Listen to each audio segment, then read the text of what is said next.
இரவோடு இரவா ரகசியமா இளவரசர் படகுல ஏத்திக்கிட்டு சேந்தன் அமுதனும் பூங்குழலியும் புறப்பட்டு போறாங்க. அவங்க கிட்ட விடை பெற்றுக்கிட்டு வந்தியத்தேவன் பழையாறைக்கு போறான். சூடாமணி விகாரத்துக்கு அவங்க போய் சேர்ந்தப்போ அங்க ஒரே பரபரப்பா இருக்கு.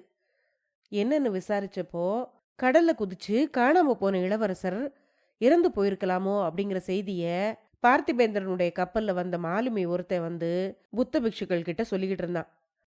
அதனாலதான் அங்க சோகமும் பரபரப்பும் நிறைஞ்சிருக்கு அப்படின்னு சேந்தன் அமுதன் தெரிஞ்சுக்கிறான். அப்புறம் தலைமை பிக்ஷுவை தனியா கூப்பிட்டுட்டு போய் அவர்கிட்ட விவரத்தை சொல்லி இளவரசரை அவங்க பாதுகாப்புல சேர்க்கிறான்.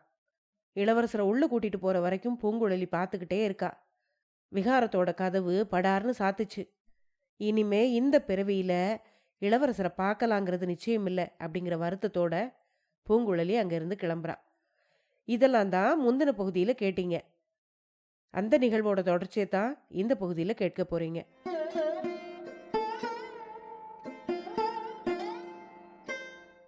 அனைவருக்கும் வணக்கம். நீங்கள் கேட்டுக்கொண்டிருப்பது கதை ரேடியோ தமிழ். அமரர் கல்கி அவர்கள் எழுதிய பொன்னியின் செல்வன் நாவலுடைய 3வது பாகத்தை கேட்டுட்டு இருக்கீங்க. இதுவரைக்கும் 10 அத்தியாயங்களை கேட்டிருக்கீங்க. 11வது அத்தியாயத்திலிருந்து இப்ப கேட்க போறீங்க. கதைக்குள்ள போறதுக்கு முன்னால சேனலுக்கு வந்திருக்கிற எல்லாருக்கும் என்னுடைய அன்பான வரவேற்புகள். இப்ப வாங்க கதையை ஆரம்பிக்கலாம். அத்தியாயம் 11. கொல்லுப்பட்டறை. வந்தியத்தேவன் குதிரையை தட்டிவிட்டான். பழையாறையை குறியாக வைத்துக் கொண்டு போய்க் கொண்டிருந்தான்.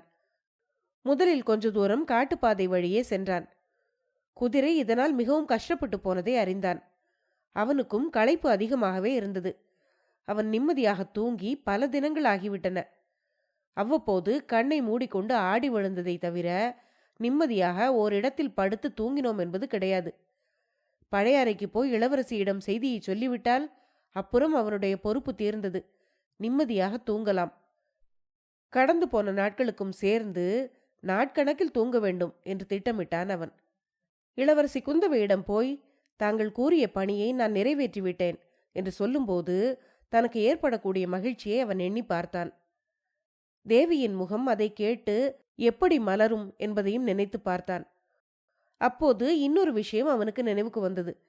காஞ்சியிலிருந்து புறப்பட்டதிலிருந்து எத்தனை பொய்யும் புனை சுருட்டும் அவன் சொல்லியிருக்கிறான். அவசியம் ஏற்பட்ட போதுதான் அவன் பொய்களை சொன்னான். ஆனாலும் அதையெல்லாம் நினைக்கும் போது அவனுக்கு உடலும் உள்ளமும் குன்றி போனது. இளவரசர் அருள்மொழிவர்மரோடு சிறிது காலம் பழகியதனால் அவனுடைய மனப்போக்கே மாறிப்போயிருந்தது. அவரின் நேர்மையையும் சத்திய தீரத்தையும் பார்த்த பிறகு அவனுக்கு பொய் புனை சுருட்டுகளில் வெறுப்பே உண்டாகிவிட்டது. அவரை காப்பாற்றுவதாக எண்ணிக்கொண்டு மந்திரவாதியின் காது கேட்க நேற்று இரவு அவன் சொன்ன பொய்யையும் நினைத்து கொண்டான். அதனால் ஏதாவது விபரீதம் நேராமல் இருக்க வேண்டுமே என்று நினைத்த போது அவனுடைய நெஞ்சு துணுக்கமுற்றது. அதை வேறு யாராவது கேட்டிருந்தால் என்ன ஆவது?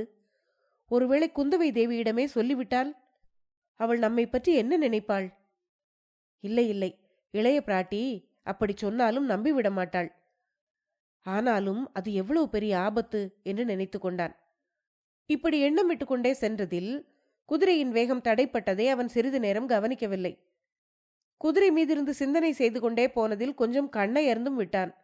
குதிரை ஓரிடத்தில் தடுமாறி குனிந்த போது அவன் திடுக்கிட்டு விழித்து கொண்டான். குதிரை தனது முன்னங்கால் ஒன்றை தரையில் ஊன்றி வைக்க முடியாமல் தத்தளித்தது தெரிந்தது. உடனேயே கீழே இறங்கினான். குதிரைக்கு தட்டி கொடுத்துவிட்டு ஊனமடைந்ததாக தோன்றிய முன்னங்காலை எடுத்து பார்த்தான். அதன் அடிப்புறத்தில் ஒரு சிறிய கூரிய கல் பொத்து கொண்டிருந்தது. அதை லாவகமாக வெளியே எடுத்து எறிந்தான். நல்ல வேளை, பெரிய காயம் ஒன்றும் படவில்லை. மறுபடியும் குதிரையை தட்டி கொடுத்து உற்சாகப்படுத்திவிட்டு அதன் முதுகின் மீது ஏறிக்கொண்டான். அப்போது கப்பலில் அரபு நாட்டார் பேசிக்கொண்டது அவனுக்கு நினைவுக்கு வந்தது. இந்த தமிழ்நாட்டுக்காரர்கள் கொடூரமானவர்கள், அறிவும் இல்லாதவர்கள். குதிரையின் குளம்புக்கு கவசம் அடிக்காமல் வெறுங்காலினால் ஓடச் செய்கிறார்கள். அப்படி ஓடும் குதிரைகள் எத்தனை நாள் உயிரோடு இருக்கும்? இப்படி அவர்கள் பேசியதை நினைவில் கொண்டு முடியுமானால் இந்த குதிரையின் குளம்புக்கு கவசம் அடித்து பார்க்கலாம். இல்லாவிடில் இது பழையாறை வரை போய் சேர்வதே கடினம். முதலாக எதிர்ப்படுகிற கொல்லுப்பட்டறையில் இதை பற்றி கேட்க வேண்டியதுதான் என்று நினைத்து கொண்டான்.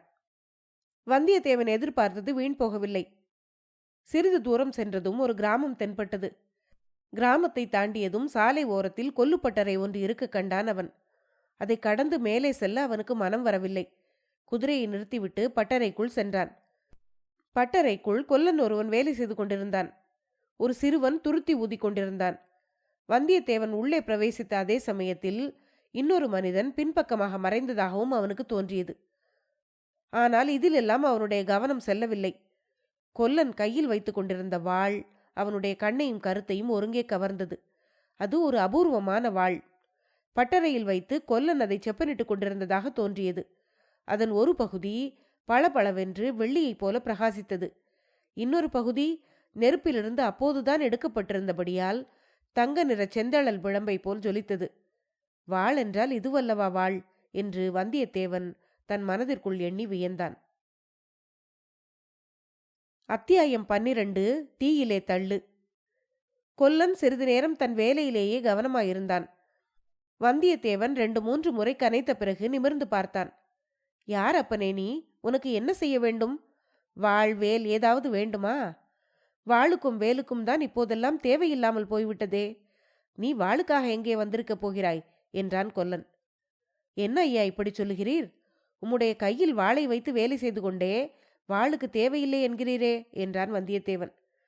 இது ஏதோ அபூர்வமாக வந்த வேலை.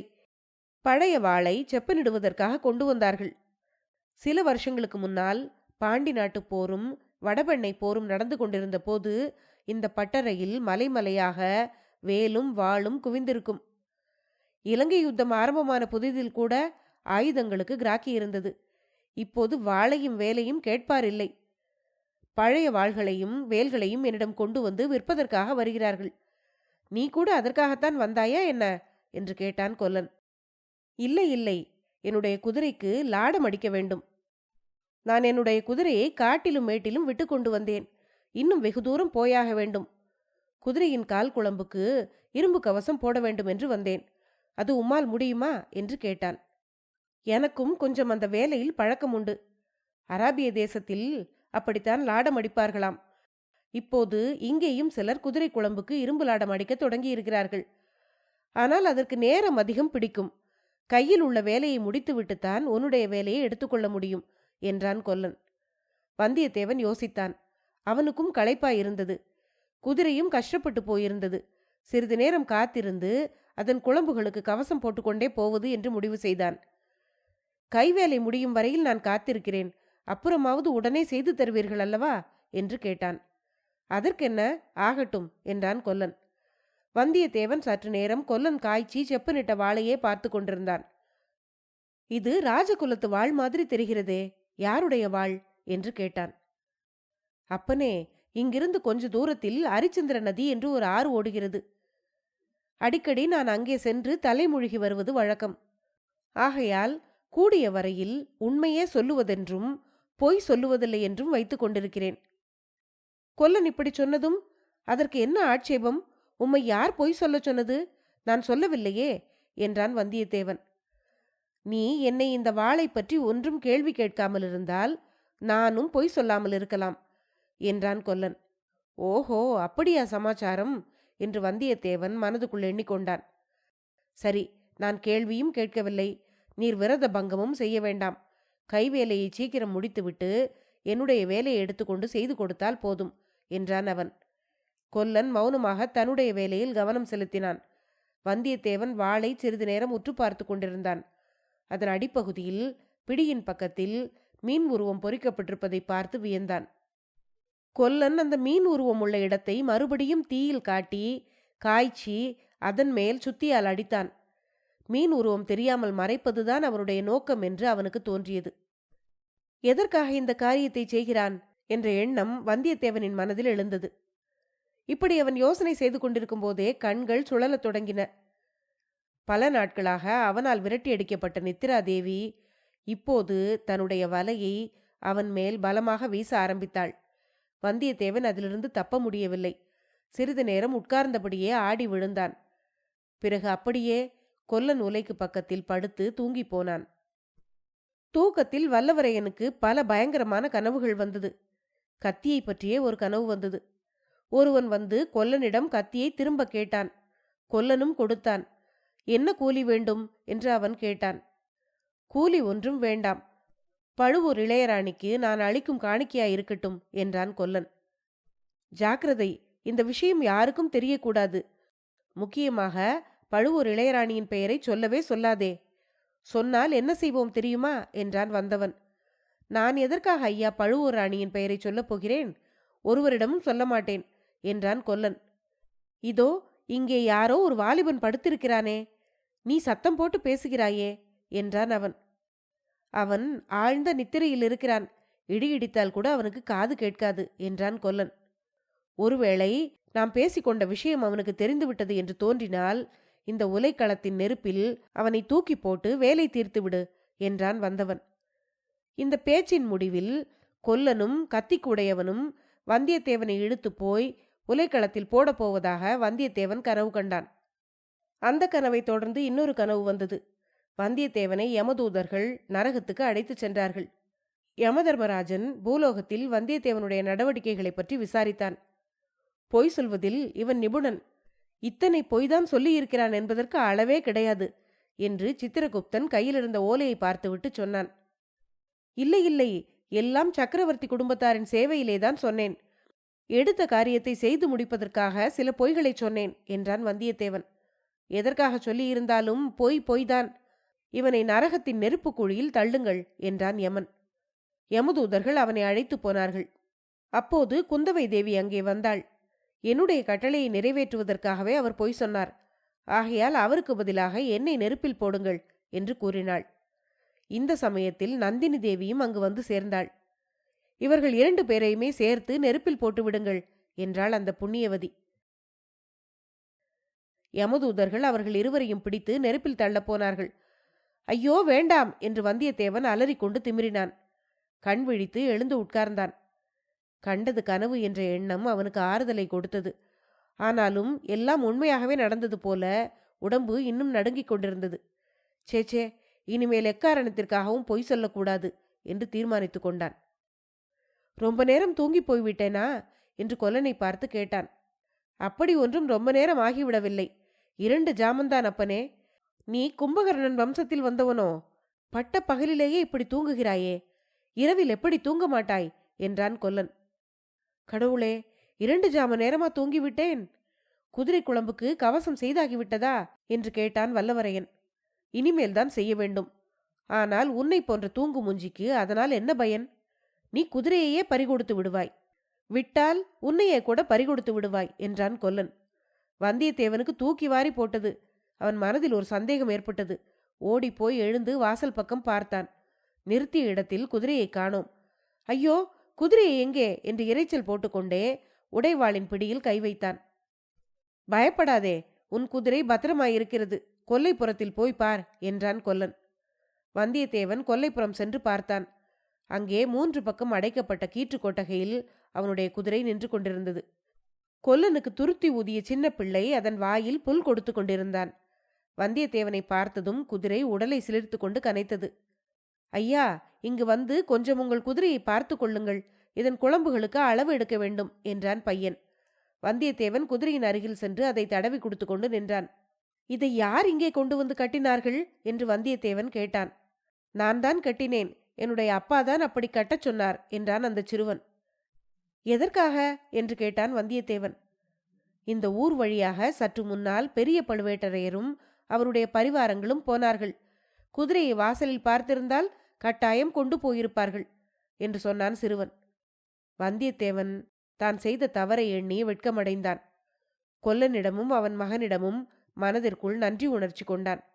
குதிரையின் குழம்புக்கு அளவு எடுத்துக்கொண்டதும் இருவரும் முலைக்களத்துக்குள் வந்தார்கள்.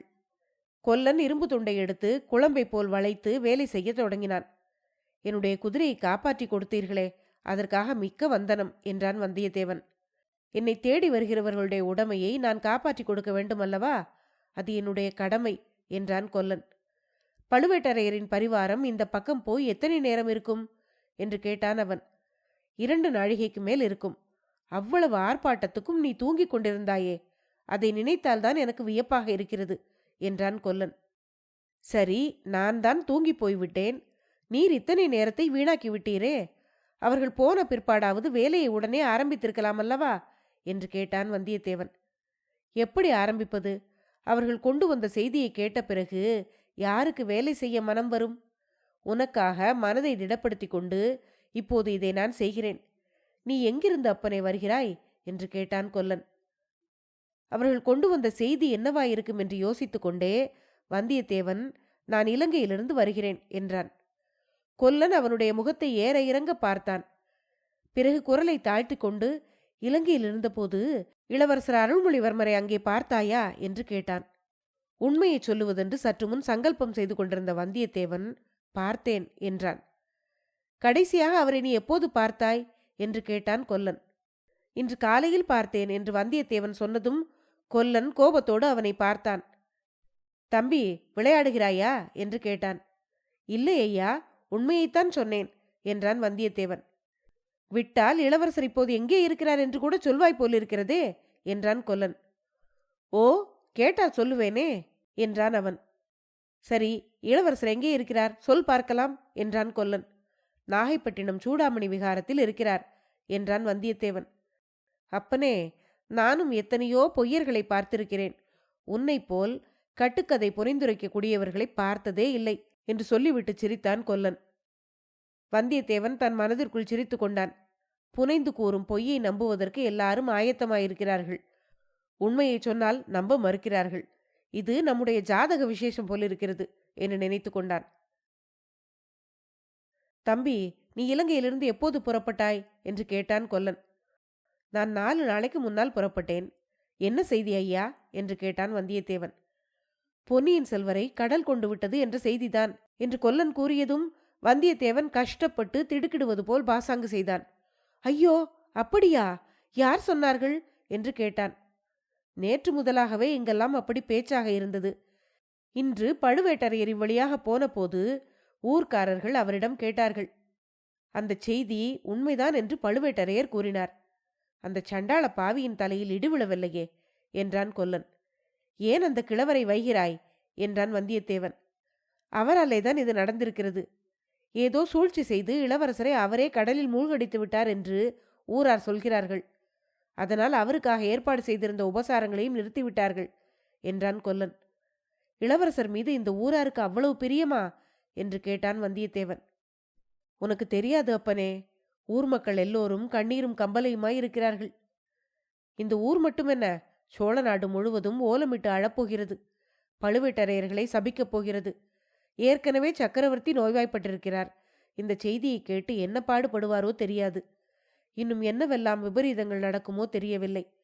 சில நாட்களாக வானத்தில் வால் நட்சத்திரம் வேறு தோன்றி வருகிறதே, அதற்கு ஏதேனும் நடந்துதானே தீர வேண்டும் என்றான் அவன். வந்தியத்தேவன் கொல்லனிடம், ஐயா, செய்தியை எனக்கு தெரியப்படுத்தியதற்காக வந்தனம். நான் பழைய அறைக்கு கூடிய சீக்கிரம் போக வேண்டும். பழுவேட்டரையரின் பரிவாரத்திடம் சிக்காமல் போக வேண்டும். எந்த வழியாக போவது நல்லது என்று கேட்டான். பழுவேட்டரையர் தஞ்சாவூர் ராஜபாட்டையில் போகிறார். நீ முல்லையாற்றங்கரையோடு போனால் பழையாறையை அடையலாம் என்று சொன்னான் அவன். நன்றி ஐயா, நீங்கள் கொஞ்சம் சீக்கிரமாகவே குதிரை குழம்புக்கு கவசம் அடித்து கொடுத்தால் நல்லது என்றான் வந்தியத்தேவன். இதோ சீக்கிரம் செய்கிறேன் என்றான் கொல்லன். வளைத்து காய்ச்சியிருந்த இரும்பை சுத்தியினால் அடிக்கத் தொடங்கினான். இது பெரிய பழுவேட்டரையருக்கு, இது சின்ன பழுவேட்டரையருக்கு, இந்த அடி சம்புவரையருக்கு, இது மழவரையருக்கு என்று சொல்லிக்கொண்டே சுத்தியால் இரும்பை அடித்தான் அந்த கொல்லன். இதிலிருந்து அந்த சிற்றரசர்கள் மேல் நாட்டு மக்கள் எவ்வளவு கோபம் கொண்டிருக்கிறார்கள் என்பதை வந்தியத்தேவன் ஒருவாறு தெரிந்து கொண்டான். குதிரை குழம்புக்கு லாடம் அடித்து முடிந்தது. செய்து கொடுத்த வேலைக்காக கொல்லனுக்கு காசு தர வந்தியத்தேவன் எத்தனித்தான். கொல்லன் அதை பெற்றுக்கொள்வதற்கு மறுத்துவிட்டான். நீ நல்ல பிள்ளை என்பதற்காக செய்து கொடுத்தேன், காசுக்காக செய்து தரவில்லை என்றான். வந்தியத்தேவன் மறுபடியும் கொல்லனுக்கு நன்றி கூறி விடை பெற்றுக்கொண்டு புறப்பட்டான். புறப்படும் சமயத்தில் கொல்லன், தம்பி, பழையாறைக்கு நீ எதற்காக போகிறாய் என்று கேட்டான். நீங்கள் என்னை அதை பற்றி ஒன்றும் கேட்காமல் இருந்தால் நான் பொய் சொல்ல வேண்டிய அவசியம் ஏற்படாது என்றான் வல்லவரையன். கொல்லன் சிரித்துவிட்டு, அப்பனே, நீ துரிதமாக கெட்டிக்காரனாகி வருகிறாய். எப்போதும் ஜாக்கிரதையாயிரு என்று சொல்லி விடை கொடுத்து அனுப்பினான். வந்தியத்தேவன் மறுபடியும் பிரயாணம் தொடங்கிய போது சூரியன் அஸ்தமிக்கும் நேரமாகிவிட்டது. அந்தி மயங்கி இருள் சூழ்வதற்குள் முல்லையாற்றங்கரையை வல்லவரையன் பிடித்து விட்டான். அவனுடைய உள்ளத்தில் உற்சாகம் ததும்பியது. அதற்கு பல காரணங்கள் இருந்தன. நாடெல்லாம் இளவரசரை பற்றிய கவலையில் ஆழ்ந்திருக்கும் போது அவனுக்கு மட்டும் அவர் பத்திரமாயிருக்கிறார் என்ற செய்தி தெரிந்திருந்தது. இளவரசரிடம் சோழ நாட்டு மக்கள் எவ்வளவு பிரியம் வைத்திருக்கிறார்கள் என்பதை ஓரளவு தெரிந்து கொள்ளவும் முடிந்தது. மந்திரவாதி ரவிதாசனை அவன் மறுபடியும் ஏமாற்ற முடிந்ததை நினைத்து பார்க்க குதூகலமாயிருந்தது. இதையெல்லாம் விட குந்தவை தேவியை சீக்கிரத்தில் பார்க்கப் போகிறோம் என்ற எண்ணம் அவனுக்கு எல்லையில்லாத மனக்கிளர்ச்சியை அளித்தது. அந்த மகிழ்ச்சியில் அவன் பாட ஆரம்பித்தான். வானச் சுடர்களெல்லாம் மானே உந்தனைக் கண்டு மேனி சிலிர்க்குதடி, அங்கே மெய்மறந்து நிற்குதடி. இப்படி அவன் பாட ஆரம்பித்தானோ இல்லையோ, அவனுடன் போட்டி போடுவது போல தூரத்தில் நரிகள் ஊளையிடத் தொடங்கின. அதே சமயத்தில் மனித குரலில் கலகலவென்று சிரிக்கும் சத்தமும் கேட்டது. வந்தியத்தேவன் மிரண்டு போய் சுற்றுமுற்றும் பார்த்தான். அவனுடைய கை உடைவாளில் சென்றது. புன்னை மரம் ஒன்றின் கரிய நிழலிலிருந்து ஒரு உருவம் வெளிப்பட்டது. தம்பி, உன் பாட்டு பிரமாதம், நரிகளின் போட்டி கானம் அதைவிட பிரமாதம் என்று கூறிவிட்டு தேவராளன் மீண்டும் சிரித்தான். அத்தியாயம் 12 முடிவடைந்தது. அடுத்த பகுதியில் அடுத்து வரும் அத்தியாயங்களை கேட்கலாம். நன்றி.